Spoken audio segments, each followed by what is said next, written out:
Good evening. I'm Miko Santos, and you're watching today's rundown on redmencarry.com. Tonight, we explore the shifting dynamics in international trade relations, economic policy divides, energy debates, and regional development initiatives shaping Australia's future. Let's dive into today's headline.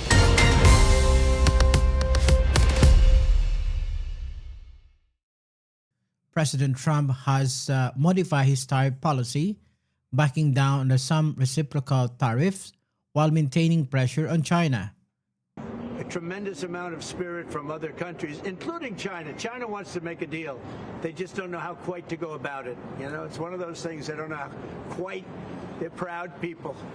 And President Xi's a proud man. I know him very well. And they don't know quite how to go about it, but they'll figure it out. This development has created both challenges and opportunities for Australia's strategic position. Well, we obviously don't want to see a trade war between China and the US. We want to see an open global trading system. That's what's in our interests as a trading nation. And so we'll continue to advocate to the US about the importance of open trade and obviously about the importance of our bilateral trading relationship with the United States. The geopolitical trade landscape continues to evolve rapidly, with President Trump adjusting his tariff policy overnight. After initially imposing wide-range tariffs on numerous nations, Trump has now backed down on many reciprocal tariffs for countries excluding China, while maintaining 10% baseline tariff. The government has implemented a 5-point economic resilience plan. Have, of course, got a better deal than any country on the planet in the announcements that President Trump made just last Thursday morning. But last Thursday morning, I described this as an act of economic self-harm. It's quite clear from the response of the markets that that announcement is doing harm to the United States, is doing harm to its prospects of employment, inflation, all of those key figures as well. We'll continue to advocate that Australia's tariff rate should be zero. Focusing on diversification of trade relationship and supporting affected sectors.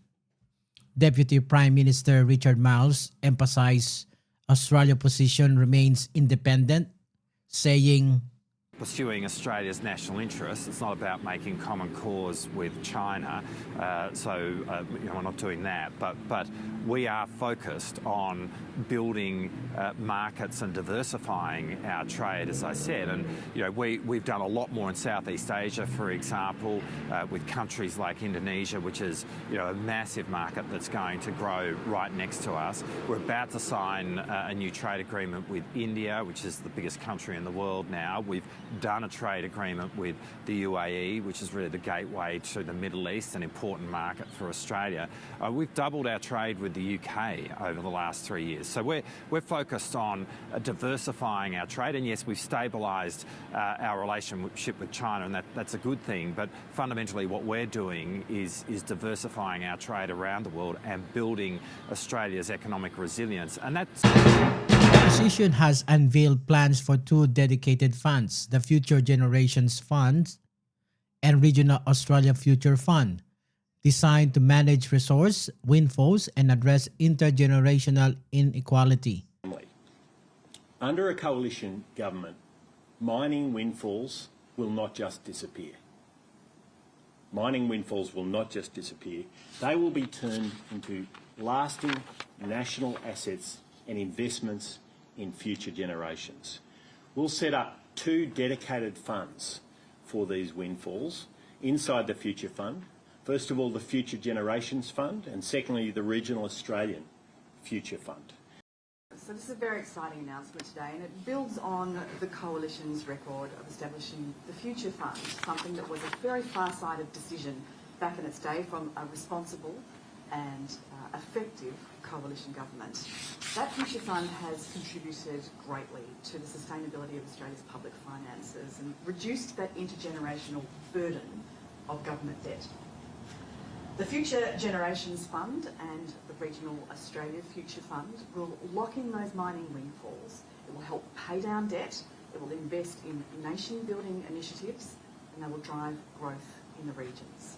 The two funds are going to be important guardrails that will strengthen Australia's economic resilience today, but it will also serve the interests of future generations of Australians. The national conversion on energy policy has intensified with a high-profile debate between Energy Minister Chris Bowen and Shadow Minister Ted O'Brien, highlighting fundamentally different vision for Australia's energy future. And our plan, backed by the experts at the CSIRO and our energy operators and regulators.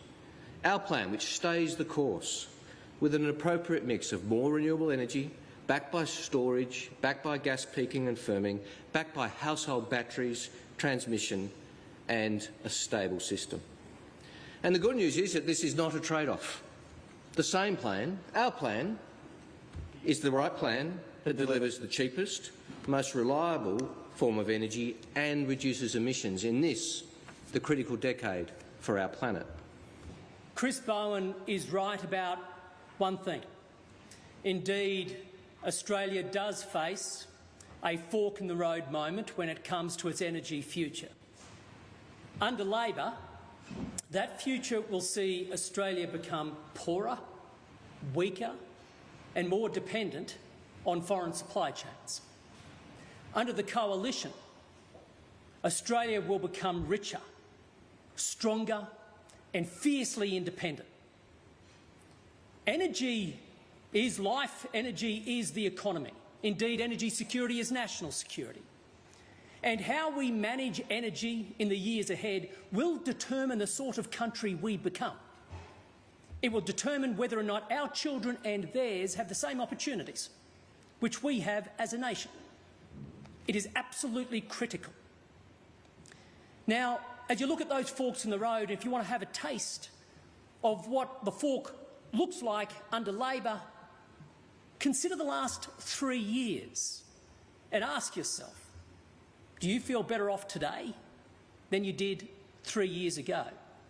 This historic policy divergent represent one of the clearest choice facing voters in upcoming election. The Greens have proposed reform to negative gearing and capital gains tax concession as a priority in any potential post-election negotiation, highlighting the complex political dynamics around housing affordability. So it is about trying to put some balance back into the system and to ensure that young people have the opportunity of that Australian dream of being able to finally own your own home.